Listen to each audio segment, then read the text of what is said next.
Welcome to Think Talk today. 24 अगस्त 2023 को BRICS का 15वां समिट मुकम्मल हो गया। इसको होस्ट किया था साउथ अफ्रीका ने, और ब्रिक्स जैसे कि नाम से जाहिर है ब्राज़ील, रशिया, इंडिया, चाइना और साउथ अफ्रीका। इस दफ़ा एजेंडे पे सबसे बड़ा पॉइंट था एक्सपेंशन ऑफ ब्रिक्स। 40 के करीब ममालिक ने ब्रिक्स, जो कि डेवलपिंग कंट्रीज़ का नॉन वेस्टर्न अलायंस है, जिसमें एशिया, अफ्रीका और लैटिन अमेरिका के ममालिक शामिल हैं, और वेस्ट की किसी कंट्री को इनवाइट नहीं किया गया। 40 ममालिक ने दरख्वास्त दी थी वेस्ट इस ब्लॉक को ज्वाइन करने के लिए, जो कि एक फोरम नहीं है बल्कि एक ब्लॉक है जिसमें तमाम ममालिक इकट्ठे होते हैं और पॉलिसीज़ मुरतब करते हैं एक दूसरे की कोऑपरेशन के लिए।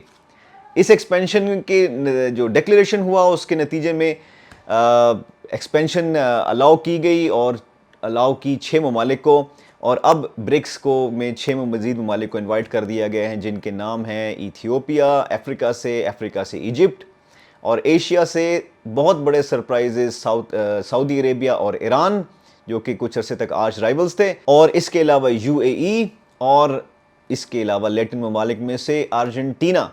सबसे ख़ास बात इन ममालिक को इनवाइट करने की वो ये है कि अब अगर ये सारे ममालिक ब्रिक्स को 1 जनवरी 2024 को ज्वाइन करते हैं तो 80% ग्लोबल ऑयल प्रोडक्शन वाले ममालिक इस ब्रिक्स का कोलिशन का पार्ट बन जाएंगे।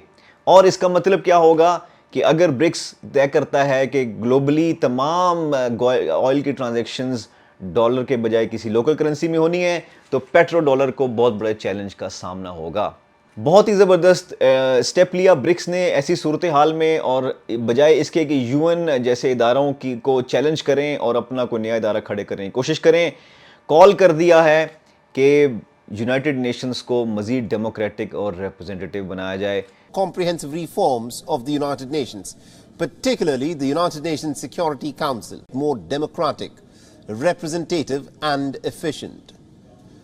क्या कहा साउथ अफ्रीकन प्रेसिडेंट ने, जो कि चेयरमैन भी थे ब्रिक्स समिट के? सुनिए। Global momentum for the use of local currencies, alternative financial arrangements and alternative payment systems.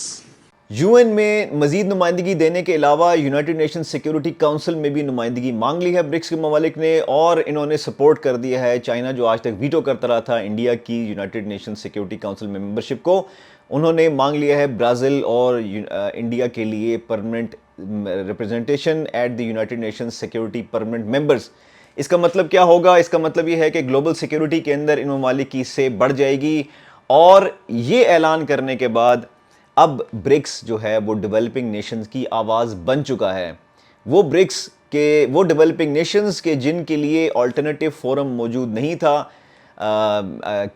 Trade के ऊपर, पॉलिटिकली स्पीकिंग, उन सबको एक फोरम मिल गया, और डेवलपिंग कंट्रीज़ की आवाज़ अब ब्रिक्स डिक्लेयर हो चुका है। इकोनॉमिक और फाइनेंशियल एरेना के अंदर क्या डिसीजंस किए, वो डिक्लेरेशंस हुई। सबसे इंपॉर्टेंट ये है कि लोकल करेंसी की बात हुई, और इसके अलावा अल्टरनेटिव फाइनेंशियल सिस्टम यानी कि आईएमएफ को सब्स्टिट्यूट करने के लिए एक सिस्टम डेवलप किया जाएगा, और अल्टरनेटिव पेमेंट सिस्टम यानी कि चैलेंज किया जाएगा ना सिर्फ आईएमएफ को बल्कि डॉलर की हेजेमनी को चैलेंज किया जाएगा। अगरचे इतने सारे अल्फाज में नहीं कहा गया, लेकिन इसका नतीजा यही निकलता है। ये तो थे पॉलिटिकल और इकोनॉमिक साइड ब्रिक्स के, लेकिन जो बहुत इंपॉर्टेंट क्वेश्चन था वो ये था कि क्या ब्रिक्स एंटी वेस्टर्न अलायंस है या नहीं है।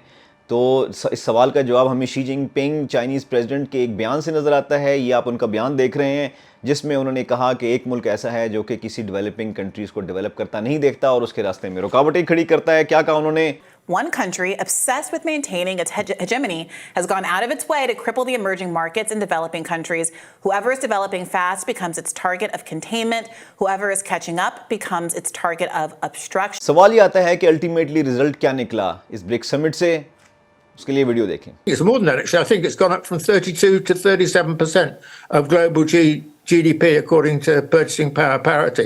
So, I mean, it's pushing 40% of the global economy, developing world. And you've got to remember anyway that China is part and parcel of the Great Revolution after the Second World War, which was anti-colonialism, independence and the formation of many new developing countries. ये statement conclude करती है कि China, जो कि anti colonial powers में सरफहरिस्त है, اس نے world war 2 کے بعد سب سے زیادہ جو سٹیپس اٹھائے ہیں وہ چائنا نے اٹھائے ہیں گلوبل ڈومیننس ختم کرنے کے لیے، کولونائزنگ ویسٹرن پاورز کی. اور چائنا کا یہ اب نظر آ رہا ہے، یہ موقف ہے کہ کلونیل پاورز کو اپنا سسٹم مینٹین رکھنے نہیں دیا جائے گا. یعنی چائنا کے ذہن میں جو ترتیب ہے وہ یہی ہے کہ برکس ایک اینٹی کلونیل پاور ہے اور اس اینٹی کلونیل پاور کے ذریعے ہی ڈی کولونائز کیا جائے گا دنیا کو. اب سوال یہ آتا ہے کہ پاکستان کے لیے اس میں کیا تھا؟ پاکستان کے حوالے سے یہ خبر کہ اگلے ہی روز جب ڈکلیریشن ہوا، پاکستان نے ڈکلیئر کیا کہ ہمیں برکس میں انوائٹ نہیں کیا گیا. نہ پاکستان کی طرف سے یہ کہا گیا کہ برکس جوائن کرنا چاہتے ہیں یا نہیں کرنا چاہتے، نہ یہ کہا گیا کہ ہم اپنا موقف دیتے ہیں برکس کے حوالے سے ہمارا موقف کیا ہے. اب پاکستان ایک کراس روڈز پر ہے. پاکستان نے کولڈ وار کے ایرا کے اندر امریکہ کا ساتھ دیا تھا. ورلڈ وار 2 کے بعد امریکن کیمپ میں پاکستان شامل رہا ہے، لیکن اب امریکہ کا انفلوئنس خطے میں کم ہوتا نظر آ رہا ہے. وہ تمام ممالک جو کہ امریکہ کے گروپ میں شامل تھے، موسٹ امپورٹنٹلی سعودی عربیہ، جس کی سیکیورٹی اب سے امریکہ نے ہاتھ اٹھایا ڈونلڈ ٹرمپ کے زمانے میں، اور آلٹرنیٹیو انرجی سورسز کی طرف گیا، جس کی وجہ سے سعودی عربیہ کو یہ فیصلہ کرنا پڑا کہ ان کو اب امریکن کیمپ سے نکلنا ہے. اب اتنا بڑا ملک اور یو ای جیسا ملک جو کہ امریکن کیمپ میں ایک اور بڑا حصے دار تھا، اس کے علاوہ ایجپٹ میں کے حوالے سے بھی یہی بات ہمیں معلوم ہے. یہ تمام ممالک اگر اپنی اس پالیسی کو چینج کر رہے ہیں تو پاکستان کے لیے ایک بہت بڑی اپرچونٹی ہے.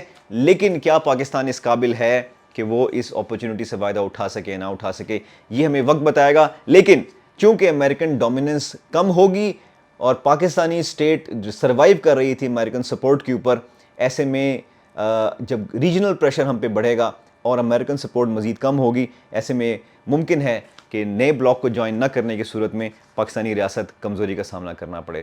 Thank you for watching think talk today.